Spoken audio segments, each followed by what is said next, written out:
Hello, hello, hello! This is your Thai Finish pero pusong Pinay.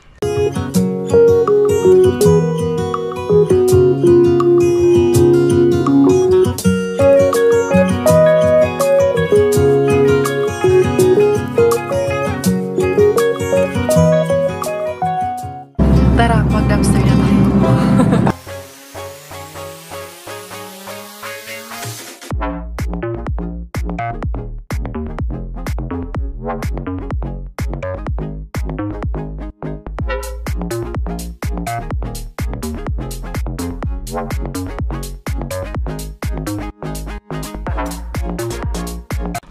Magandang umaga, umiiyak na umaga itong aking Junakis kasi pinagsasabihan nung ama. Pinagsabihan namin kasi naisahan siya nung kaibigan niya. Sabi niya kasi kaibigan niya yun.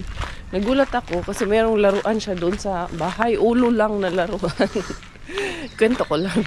Nung nag-order ako ng Temo, nagpa-order siya ng flashy na fax. Ngayon, yung kaibigan niya daw, gusto yung laruan niya. Ang ginawa, nagpalit sila. Ang pinalit sa kanya, ulo lang na maliit. Ganyan lang kaliit na ulo ng, parang, anong character yun. Eh, yung tatay, sabi niya, naisahan ka nung kaibigan mo. Hindi mo kaibigan yun kasi inisahan ka niya. Eh, eto, umiiyak. Sabi ni Robert, kunin daw ipabalik. Sabi ko, hindi, tawag niyan.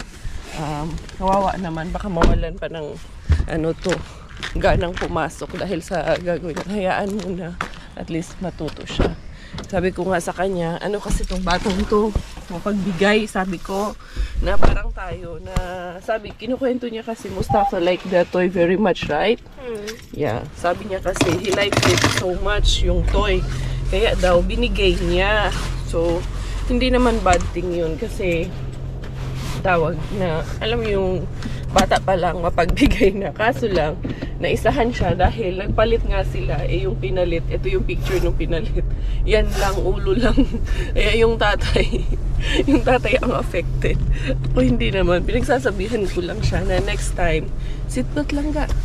Next time, isipin mo din na dapat fair and square yung palitan nyo. Hindi yung bibigyan ka ng silang sira na laruan na ulo. Eh, happy naman siya dun sa pinalit. You're happy with that toy that he gave you, right? Oh, yun ang importante. Kasi masaya siya dun sa pinalit eh. Yung tatay ang hindi masaya. Kasi nga, parang nakakaloko daw. Kasi, bago kasi yung flashy niya, fax. At bago yung, kakabili, wala pang 1 linggo ata. Yun, 1 linggo pa lang mahigit yung flashy niya. Eh, pinagpalit niya yan. But that's a good thing naman kasi he's very giving. Kaso, minsan, yung sobrang bahitan mo, mapagbigay mo, minsan naaabuso din. Yeah, tulad niya, mga bata naman yan, wala tayong dyan, hindi tayo pwedeng mag-interfere sa desisyon nila. Kasi pareho silang masaya sa ginawa nila eh. Yun ang importante, at least masaya sila. Ayun, umiyak. No more na, Just next time, just think of it many times before you do something, okay? Yeah, before you make a decision, think about it many times if it's worth it. Like when you swap the toys, think of it, okay? Yeah. Yun, umiyak na lang siya kasi niluloko ng tatay. Baka mamaya yung PS mo, ipapalit mo lang din sa ulo ng laruan. Umiyak na lang tao, kalukoy. Sabi ko, tigilan mo na nga yan. Anyway, yan another day. Kumusta po kayong lahat? Inday Karya is still alive and kicking and exploring pa rin dito sa Finland. Ang Karyadora nyo. Karyadora muna tayo ngayon kasi mag-explore na naman tayo sa labas. Ano na? Ito ba'y puro kalokohan? Di na halata na mayroon tayong kulang. Para yatang wala na akong natutunan at isang gabi ako'y nalunod sa titig mo kay lamig. Kitang kita na tayo'y nasasabik sa pag-asang balang araw di na magkatabi. Mahirap pag-isipang di na tayo Hello once again to the weekend din ang inyong Inday Karya Bills. Inagahan ko na dito. Inagahan ko kay pag maaga walang kalaban, niyara Inday Cars. Hindi yan nabutaan into the weekend. Baka mapaktulan na naman tayo dito. Akong una. Baka may... Hindi ara. Wala dito. Pag puro ganito, wala yan. Kasi ang tinatapon nila dyan is yung mga tira-tira dito. Nandito pa yan. Sabi ko ni... Tendeli, parang may bago. May bago ba? Wala mang bago dyan, guys. Wala silang bagong tapon dito. Uy, ang mga talong yun ang daghan din hiday cars. Hindi kunin ko nga yung talong na to. Ay, wala na yung siya dito. Bagong tapon tong talong kay kahapon. Empty man siya.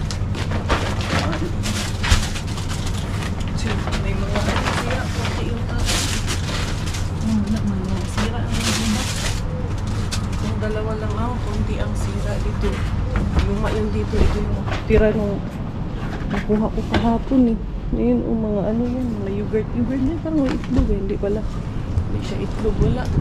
Wala tayo ngayon dyan. Kunti lang. Ang ano ngayon kasi naitapon na kahapon. Mga yogurt yun. Ang nabasag man yung iba. Kasi hindi ko na kinuha. Kaya malalim din. Matakluban na naman ako. Nag-upirahan na naman yung daycars. Ito tayo. Huy, isar mo niya ako sa ako. Diring dapitan na unsa man ni. Ayun nga, kinausap ko yung teacher ni Miggy kasi pala okay lang naman sa amin. Sinabi ko dun sa teacher niya na yun nga, nag-swap sila ng laruan tapos Miggy got a piece of head. Sabi ko, it's not about the toy kasi sabi ko nga, yung toy ni Miggy is ano lang yun, more than 1 week lang yun. Yung nakita nyo yun eh, yung sa Temo na in-order ko na flashy na fox. And then it was changed with a piece of head. Tapos kahapon kasi napansin ko yon, tinatago niya, nakaganito siya. Tapos sabi ko, ano yan? Tapos pinakita niya sa akin, sabi ko, kilala ko yung mga laruan niya. So yun, tinanong ko siya kung kanino yung laruan na yon. Sabi niya kay Mustafa daw. Sabi ko, bakit nasa kanya? Sabi niya, nag-swap nga daw sila. Tapos yun, inano ko siya, bakit yan? Tapos saan yung katawan yan? Sabi niya, wala daw. Tapos yun, inano ko sa teacher na walang problema sa amin yung pag-swap nila ng toys kasi both kids agreed and they're both happy. I asked Miggy if he's happy about the toys na natanggap niya. Happy naman daw siya. Pero nung nagta-travel kami kanina papuntang school, sabi niya sa akin, kasi mami, sabi ni Mustafa, tawag niyan, if hindi ka makipagpalit ng toy mo sa akin, i-unfriend kita, hindi na kita kakaibiganin. Kaya yun, binigay ni Miggy yung toys niya, pumayag siya, nagpag-swap sila. So parang there's a threat or parang it's manipulative para sa akin. Sabi ko nga sa kanya, okay lang, sabihin mo marami ka namang kaibigan. Sabi ko, kung ganun ang agreement nyo, then it means that it's not a good friend, na kailangan may kapalit yung pagiging magkaibigan nyo. And sabi ko sa kanya, and that happened to me, hindi pwedeng ganyan. Kailangan mag-stand ka for yourself. Hindi pwedeng pag hindi mo ginawa to, hindi na kita kaibigan. Pwede ba yung ganon? Hindi pwede yun. Kaya yun, sabi ko sa kanya, hindi mo napapansin, nabubuli ka na. Kaya ni-report ko sa teacher kasi kailangan kasi yung mga ganon, i-report mo yung sa teacher nila kasi nangyari siya sa school eh. So para ma-take nila ng action yung yung behavior ng mga bata kasi kailangan ma-look after nila. So okay naman yung usap namin ng teacher and then they will address it to the parent kasi hindi rin pwedeng kami ang makipag-usap dun sa parent directly kasi kilala ko yung nanay ng bata. Hindi pwede rin yun na mag-interfere kami. Sa amin lang is i-report lang namin sa teacher and then they will handle the case of the kids.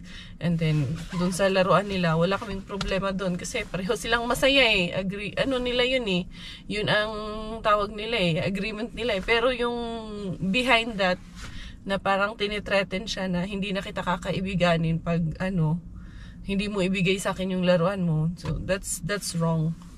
Inday Karia ay nagliwan-liwan dito ako sa Yumbo kasi may kukunin akong blessing from Ate G, Ninang G. Ay, may pinadala siya para kay Inday Bella at kay Miggy Wings natin. Kaya yan, kukunin natin yung blessing. Dali lang yung magpadala sa iyo ng hindi ka na pwedeng tumanggi kay andyan na. Thank you so much. 3 days ago na yun or 4 days ago. So ngayon ko lang kukunin kasi hindi maluwag yung schedule ni Inday Karia. Laging tight yung schedule. Buti nga hindi ko sinama si Miggy at si Inday Bella para mabilis lang yung transaction daw. Unsa daw ako ta nagbukas na ba kay maaga pa naman. Tapos hindi muna ako pumunta doon sa main bin kasi Huwebes ngayon and late na ako. Pag pumunta ako doon, na-pick up na yung basura doon kasi late na. Gising kami kanina, 7:45 na. Kasi hindi nag-alarm si Robert. Ako kasi nagising ako ng mga 5. Tapos nakatulog man ako ulit. Nagsarap man yung tulog. Yung aking alarm, hindi ko rin na gisingan yung alarm ko. Kaya yun, ending, wala, hindi man na late si Miggy masyado. Mga 5 minutes lang naman siya na late. Yan ang sinasabi ko, sarado pa. Kasi alas 9 pa, alas 10 pa ata sila magbubukas. Loy, balik na lang ako mamaya. Tingnan ko na lang. Mukhang mag-ariba na lang talaga ako nito. Asa mo ko paingon na, ani? Laag-laag na budlaman ko, ani. Diara to the main bin. Sabi ko, hindi na ako pupunta dito, diba? Pero pumunta pa rin si Inday Karya. Try lang natin. Alam sure na pick up na siguro to kanina. Pero malay mo, hindi na pick up. Diba? Hindi natin alam. Di? I-try lang natin talaga. Diara, mag-explorer, baya Kayadora, baya hindi Kayadors. Kayadors, walay pa rin dito Kayadors. Diara, be 1, 2, 3, uy, empty yun, tinood yun ang chismis, tinood yun Inday Kars. Yun Inday Kars. Tama nga yung sinabi mo, matigas kasi ulo mo. Ayan. Nautot tuloy ako yating. Sorry. Diara Inday Karya. Ayan kasi pumunta ka pa kasi sabi nung yung late ka na eh. Pero okay lang, it's better to try than not to try at all, di ba? Yun ang kasabihan. Naniniwala ako doon sa kasabihan na yun na nga yun. Anyway, pero diretso ni Inday Karya tayo ani. Eto, sure na talaga to kasi it's 10:07. 10:07 na. Minsan maningit-ngit, maningumpan lang daw Inday Karya. Nag-shades man yun. Nag-shades ako kasi yung mata ko parang parang wala dito, wala dito. Nakagigising lang yung mata ko kasi ayan wala akong pilik mata. Wala akong, hindi ako naked yung mukha ko ngayon. Bare face tayo ngayon. Diba? Walang halong chemical. Ganyan minsan. Harap ka sa camera minsan. Kailangan minsan walang halong chemical. Charros. Kaya kami, makiat na tanaw na ito. Di ba ma-prank na puntaan ng kalakihan. Kanina, na-prank naman ako dito kanina. Hala, Inday Karya. Sexy ka, Jai. Sometimes sexy, sometimes hindi. Minsan akong mga panty ba? Tagas kini akong panty. Tamas kuto-kuto. Hanggang sa yung panty ko ba? Hanggang dito. So, yun sa manila. Sige, tag-istorya aning panty-panty. Wait, tingnan natin. Di ba na mag-prank ani? 1, 2, 3. Open. Hindi na ako na-prank. Punta muna ako doon. Ate G, ito na. Thank you so much once again. Ang ganda social ng mga setup. Ayan, pang mga madaming utang pala. Diara ayan Sabi ang mamahal ng mga dito, mga gamit dito. Ayan ay, ito na naman yung mga halahalaman. Pag talaga ako, nakabuelo ako at medyo okay na. Yung ganyang bulaklak, bulaklak ba? Hindi man yung bulaklak, ganyang ganito ang gusto kong ilagay doon sa bahay. Yan, pero later pag medyo maayos magkano yan, be? Tingnan natin magkano to. Para paghandaan natin, nakalagay. Pero 100 plus ata yan, pag ganyan. Yan ang gusto ko nang ilagay doon sa amin. Sa bahay, yung mga malalaki. Dito man, ayoko na yan kasi plastic man yan. Tapos ganito, ilagay mo sa ganito ba? Or ganyan, di ba? Ang ganda lang. Later on, let's keep on dreaming, di ba? Dream big, ika nga. Dream big, big brother. Habang nag-aantay ako dito, ayan, tingin ko ito, mga chopping board. Ang ganda lang, ang cute lang. Ayan, cute kasi nito pag may sarili kang bahay, no? Ayan. Later on, bibili ako ng iuwi ko sa Pilipinas. Ayan, paunti-unti. Ayan, kaso 99 euro. Pero worth it naman. May color siya, Ayan, iba't iba ang kulay. Ang cute lang. Ayun din, may malalaki din. Ito mas mura, 59. Ito ata, yun. Yung medyo mas maliit. Ito kasi yung pinakamalaki, 99 euro. Ayan. Yung mga gamit nun sa kusina ang nandito. Naantay ko lang yung numbers ko. Ito may mga tumblers dito. Ang cute naman nito, Ang cute ng mga colors, diba? Ayan. Tapos ay, copyright tayo sa music nito. Ito, ano naman tong mga dito? VC, for water. Ang cute naman itong mga mug na to. Mug ba to? Hindi, VC water man yan nakalagay dyan. Ito, ayan. Inuman ng tubig. Okay na ako dito. Nakuha ko na. Thank you so much, Ate G. Bababa ako doon. Tingin ako sa H&M kasi titingin ako ng white para kay pakukay. And then, ito din. Babayaran ko muna itong para sa humidifier doon sa bahay. Dito lang pala ako bababa sa may sinsay kasi tawag nito si Robert. May pasok pala yun. Baka makalimutan kung may pasok yung asawa ko. Alas 10 na. So, kailangan alas 11. Nakauwi na ako sa bahay para makapagpahinga pa siya kahit 1-2 oras bago makapasok sa trabaho. Yan, dyan. Dadaan lang ako saglit kasi kailangan ko lang ng white para kay pakukay dahil pang inner lang. Yung binibilhan namin ng dito, bubati, wala na, nagsara na.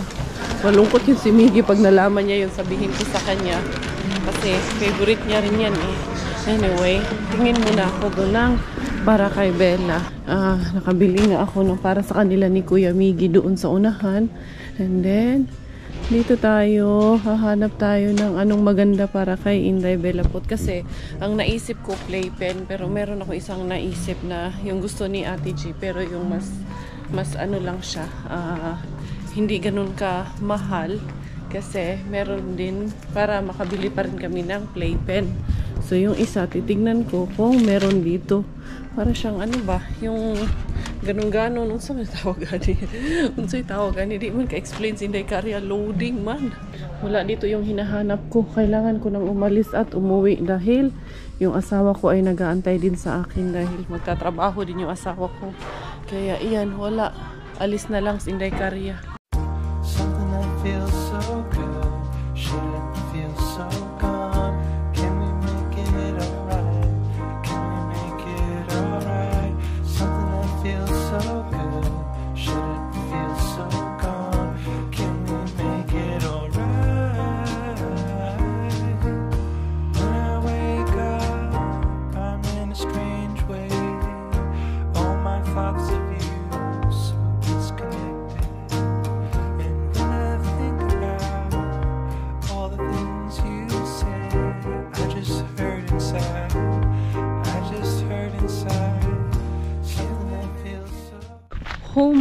Home at last. Eto, binili ko si Coco Ems ng Arnold's na donuts kasi hindi ito masyadong matamis at gusto niya ito. Kaya yan, binili ko siya. Hindi araat ka. Kay Miggy na rin of course. Mga mini donuts itong kay Miggy, yung kay Coco M. Pa heart shape yung kay Coco M. Para medyo sweet. Pang pampalubag loob, charos. Pagalitan ako nitong asawa ko nito kay late na. Welcome. Ito na nga si Inday Karya. Madali. Ali na Inday. Nakapagbihis na agad ako. Hinahanap na ako na aking gelatos. Ito, binili ko si Miggy din ng chinelas. Tapos, sabi pala ni Ate G, kailangan i-treat ng sushi at McDonald's si Miggy. Pero, hindi muna ngayon namin i-treat ng sushi at McDonald's Ate G ha. Kasi, tawag niyan, medyo kulang-kulang yung oras ni Inday Curse. Nagmamadali ako na sa school pa si Kuya. Hindi rin ako dumaan dun sa kasi gusto ko siya i-treat dun sa gusto niya na sushihan. Unsa ni ha? Akin na yung Belaling. Belaling. Mommy's duty na naman. How are you? I miss you, Langga. How's my pakukay? Kukay. Alalalalalaling. Ito na po, ito pakukay time. It's pakukay time. Ayan na po ang kukay time natin. It's a pakukay time. How are you? Did you miss si Mama? Na-miss mo ko lang ka? Ayan na po ang pakukay time na po. Ayan. One of the reason bakit po may regalo siya galing kay Ate G kasi nagpaplano na po kasi kaming magpabinyag dito sa Finland po kami magpapabinyag ng aming Junakis na si Inday Bella and there will be surprise sa aming pabinyag soon po. Very soon po ang aming binyag dito sa batang ito kasi nag-usap kami ni Father Jigger nung pinabless namin to. sabi ni Father Jigger, huwag namin i-travel yung bata nang hindi pa daw nabibinyagan. Kaya, that's the reason why kailangan dito namin siya binyagan sa Finland. Supposed to be ang original plan sa Pinas, na namin ito papabinyagan kung saan din bininyagan si Miggy. Kasi gusto ko parang isang church lang sana sila. Nagtanong pa nga ako kung pwedeng binyagan ulit sa Pilipinas, pero isang beses lang daw pwedeng binyagan yung bata. Not unless kung mag-change ng religion. Pero since hindi naman mag-change ng religion, dito lang siya bibinyagan sa Finland. Kasi gusto ko sana in terms of baptismal documentation ba later on, para isa lang sila ng kuya niya. Pero yun nga, ayaw man ni Father Jigger na i-travel namin daw yung baby na walang binyag. Kaya dito siya magpapabinyag. Kaya soon mga beshies, abangan nyo po ang pabinyag sa ating baby Pakukay. Bibinyagan na yan na magiging Christian na yung baby na yan. O, sinisinok na naman, growing po yung baby na yan. Hindi naman po masama ang pagsisinok ng baby. Sabi ng doktor, normal po ang sinisinok ang bata. Kahit everyday pa yan. Pwera lang kung yung sinok niya ay tumatagal ng 1-2 oras, yun ay hindi na yun maganda. Pero kung ilang minutes sinisinok ang bata, okay lang na naman daw po yun. Hindi rin daw po yun masakit. At hindi daw po yun nakakaapekto sa kanyang tawag nito, pagdede, pagtulog. Kasi it means sa kasabihan pa, sa paniniwala natin, lumalaki daw ang baby. Pero yan, sinisinok ang baby kasi yan sa dami yan na milk na, dami kainin ng milk na. Sarap, ganda na ng weather sa labas. Kami ni ganda-gandahan. Ay, dito sa higaan. Nakatulog man to aking ganda-gandahan. Nakatulog man yan habang nag-i-edit si mama na. Sabi nila, lagi daw ikaw karga. Sabi nila, kita nila 24 hours na. Chish, tumatawa naman yan. Tumatawa na ikaw, ha? Kita nila 24 hours gawa natin. Kasi lagi daw ikaw karga, mami, no? Chish. Nakatapos ako ng isang edit para pang-upload natin sa bukas na video, no? Para may pang-upload tayo bukas na video, no? Naka-edit si mami, pinatapos mo ako edit, no? Kiss mami. Ganda-ganda naman yan. Inday pa kukay time tayo. Kasi maya-maya, sundo na naman tayo kay kuya, no? Sundo natin kuya Miggy later. Say thank you kay Ninang G. Thank you Ninang G. Thank you Mami G. Diba? Meron ka ng Mama G, meron ka pang Mami G. Ha? At meron ka ding Ate G Min. Diba? How are you? Anchish. How are you? Kishish. Ganda gising ikaw? Nakaslip na ikaw? Si mami hindi nakaslip kay habang tulog ang baby, si mami naningkamot po doon taon og edit ng video, no? Chish, kiss mo ang mga beshes natin. Chish. Palangga kaayo, oy. Dede, moms na naman si Inday Karya. Dito kami sa terrace namin. Medyo dito ngayon. Ayan. Blur ko na lang yung aking dito pa, Dede. Yung ingay din ng music doon sa loob. Tapos, ito pala yung sinasabi ko sa inyo. Wait. Sorry. Kasi naman si mami, chismis si mami, no? Chismis na dumidede yung anak. Sige, chismis ang mami. Ito yung piece of head na pinalit doon sa ni Miggy. Flashy niya na toy. Oo, yung ito. Kasi every Monday, nagdadala kasi sila ng laruan doon sa eskwelahan. Tapos yun, na nga kami. Pero masaya naman siya dito sa nakuha niya. Pero I'm not sure kung totoo ba talaga yung saya niya or is because na-threaten siya na i-unfriend siya nung kaibigan niya pag hindi nakipagpalit sa laruan. Kaya yun. Ay, kawawa naman yung anak ko. Pero kasi yun si Miggy, yung masyadong mapagbigay din na bata. Sabi niya kasi gustong-gusto daw kasi talaga nung kaibigan niya yung laruan, kaya pumayag din siya makipagpalit. Pero ang sa amin lang, sana hindi ba dahil sa na-threaten siya na hindi na siya kakaibiganan, i-unfriend na daw siya nung friend niya. Kaya pumayag siya. Eto na, bahalag sabihan niyo akong tsaka na ako. Basta importante, maganda yung anak ko. Ay, Ayan, cheros. Ayan. Ganun talaga pag nanay ka na. Ang importante na lang sa'yo, yung anak mo, mga bata na lang, no?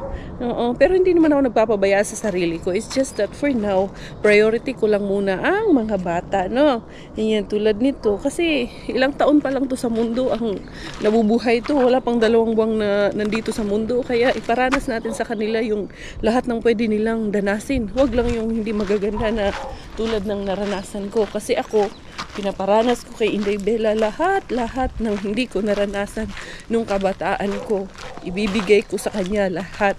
In as much as possible, as much as kaya kong gawin para sa kanya, ibibigay ko sa kanya, ipapadanas ko sa kanya. At hindi niya mararanasan lahat ng naranasan ko na hindi maganda. But of course, yung mga magandang nangyari, mararanasan niya yun. Diba? Complete family ibibigay namin sa kanya. Hindi siya masasaktan, hindi siya mahahabuso. For as long as we can protect her, gagawin namin. Pero eto, damay-damay na naman to Inday. Kaya magsundo tayo kay Kuya Inday, no? Shik-shi, naka-outfit na naman ng Inday na ito. My God! My God, it's too hot. Yes, 26 plus this afternoon. Ayan ang ating migiwing si Bella. Ayun, tulog. Is he tulog? Yeah, Yeah. but she awakes. She's awake now. She was tulog when we pick up Kuya. So, yun, kinausap yung klase niya ng teacher nila. Ibinalik yung kanyang flashy. Show me your flashy. It's Yan. it's Where in is the it? school. You left it there? Yeah. I thought it's in your bag. Huh? Is it in your bag or in the school? School. Iniwan niya doon sa school yung kanyang flashy. If you Ibinalik leave your daw. flashy at the school, you can actually let it stay. Yeah, you can, kasi pwede nilang iwanan yung toys nila. So, yung sa kanya, ibabalik niya din daw. Bukas nag-promise daw siya. So, kami, wala naman kami problema. Hindi naman namin pinapabalik or what. Basta happy sila. But there was a threat kasi na kung hindi mo ibibigay, kung hindi ka makikipagpalit, i-unfriend kita. But are you still friend with Mustafa? Yes. Okay, that's the good thing. Yeah, because you don't need to threat that I will unfriend you or whatsoever. If you're really a good friend, you don't need to do that. You are giving it because he wants it, and he's giving it to you without any condition. Yeah. No? And mommy, Mustafa lives there. Yeah. And there. Yeah. To Friends has no condition, okay? Yes. Okay. Yun ang importante. Nakatulog talaga si Inday Bella. Ayun, nagtuloy-tuloy yung kanyang tulog. Tapos dumaan kami ng supermarket. Si Miggy ay bumili ng ice cream. Ayan. At saka, ayan yung kanyang sushi, Ate G. Tapos here also, you also have here. You say thank you to Tita G because this is a gift from Tita her. G. Huh?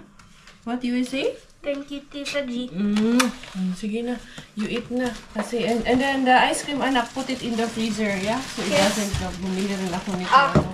Vaseline. Habang tulog ang bilapot natin, ito yung nabili namin baboy doon sa Value ay mo. Timplahan ko to for grilling man ito. Yan, kasi gagawa daw kami ng tawag nito. Ano tawag aning maringgueni. Uy! Sinuglaw daw ang gusto niya. Kaya aasinan ko tong mga to. Ibababad ko to. Ayan. No, I think Bella is awake na naman anak. Itong batang to talaga. Kulit talaga nitong batang to. Pag nasa sasakyan talaga, gustong-gusto niya talaga ang nasa sasakyan. Gala din kasi. I will check on dila ako nung sininok. Mantuloy ako. Dali lang. Kumustahin natin. Tulog ba? Tulog pala. Tulog na tulog. Hayaan natin yan siya kain. Natutulog siya. Kaya inahan. Kilos protesta dayon inahan. Basta tulog ang imong anak. Ito, may konti dito. Yan, imamarinate ko to kay may na lang na lechon ala Inday Karya. Tatali ko to. Ipapasok ko man to sa freezer. Hindi ko man to lulutuin pa muna. I-ready ko lang siya. Tapos para maglasa talaga yan siya. Tapos yan, itatali ko lang ang aking palitsyonin. Si Miggy, nilalaro niya man si Kukay. Gising, manuans ba Kukay? Di, kakatulog kasi nung kanina nung pinadede ko. Tapos, pag nasa sasakyan yan, nakakapikit talaga yan siya. Gustong-gusto niya mang nasa sasakyan. Ito, maliit na, ganito. Ayan. So, basta lang mag-close lang siya dito. Nakausap niya yung kapatid niya. Don't cry daw. Bantay gud nga mo. Ano yan, pag sumagot yan sa'yo ngayon, Miggy, bantay gud ka na, huwag mo sagot na skukay sa'yo dyan. So, ayan, itatali ko muna ito. Grabe, pag may konting space talaga, may konting time talaga ako, kailangan talaga i-make use ko kaagad kay sus, hirap ng may batang maliit, pero worth it naman. Sarap naman ang feeling, diba? Na-stuff ko na yung mga bawang, sibuyas, at kung ano-ano pa tanglad dito sa ating pork. Natali ko na rin. Tapos, ayan, sabi ko naman sa inyo, i-frozen ko siya. Ayun si Miggy, nagising nga si Chuchay, ayun, kausap niya. Sabi daw ni Chuchay, gusto daw ni Chuchay kumain ng ice cream na muy binuang ka ni Miggy. Don't feed, ha? Basig imo ng subuan. Don't feed your sister with the ice cream, ha? Oo, it's not allowed yet. Hindi pa siya allowed kumain, anak, ha? Oo, kasi sabi niya kasi sa akin, Mami, nangihi si Chuchay ng ice cream na yung binuang ka ni Miggy, ha? Ayan. Oh, handali, anak. Lalagay ko lang muna to sa freezer. Kaya, ayan. Laging kalkulado ang galaw natin, cars. Here I am. Nahapunan na si Inday Karya. Nagmami finger na because, kuya, ha? Take shower. I will take shower na? I'll take care of baby. You'll take care of baby. I will take shower. Thank you. Yan, oh, yung mga damit ni Kuka, hindi ko pa napaplansya. Siya daw ang magti-take care sa kapatid niya. Nagtulod-tulod tawon niya. You can switch that on, anak. Linisin ko lang tong lababo natin, anak. Kasi, ni ina. Pinapaligo na ako ni Miggy. Kaya magsha-shower ako na mabilisan. Grabe, ang lakas man umiyak. Halika na, nagising ikaw na naman. Always na lang. Sarap na ng tulog mo eh. So yun, si Miggy na naman ang anak. It's your turn to take shower naman, anak. Yes. Buti I have Miggy here with me who's helping me. Which I'm thankful kasi sobrang po talaga. Pupuriin ko po talaga si Miggy hanggat kailan ko gusto. Dahil kapuri-puri naman po talaga sa edad niya. 7 years old. Bihira po ang batang ganyan. Kanina pagdating niya, nag-vacuum yan dito. Tapos sabi niya sa akin, tapos kung mag-vacuum, Mami, magtapon ako ng basura. Kukunin ko yung mga post, Mami. Tapos mag-bike ako. Nag-bike siya. Pagbalik niya, naglinis ng dishwasher. Hindi ko na kailangang sabihin sa kanya. Siya na nagre-remind sa akin na mga task na gagawin niya dito sa bahay. Kaya pupuriin ko po talaga siya. Dahil kapuri-puri naman po. Mahirap naman pong puriin yung hindi naman kapuri-puri. No? Tapos eto, nag-aalaga na rin ng kapatid. So thankful. Siya na nag-offer sa akin na maligo na daw ako. Kay siya daw mag-alaga kay Inday Bella. Diba? Ako naaawa nga ako sa kanya minsan kasi parang bigla ba? Biglang naging kuya. But anyway, normal po yun. At least I'm happy na natututo din po siya. Makikita mo na paglaki niya, at least, diba, madadala niya yan. No, Inday, no, ikaw, gigutom na ka, Inday. Unsa man yung sige, wala man ting gutom, ani, Inday. Ito ang ating Bellaling. Yan. Mga beshies ko, thank you for all of the love, for all of the support. This is Mami Karya and Inday Bella. Karya Bella, tayo finish. Dahil Thailander aking nanay at finish aking tatay, ako po ay proud Pinay.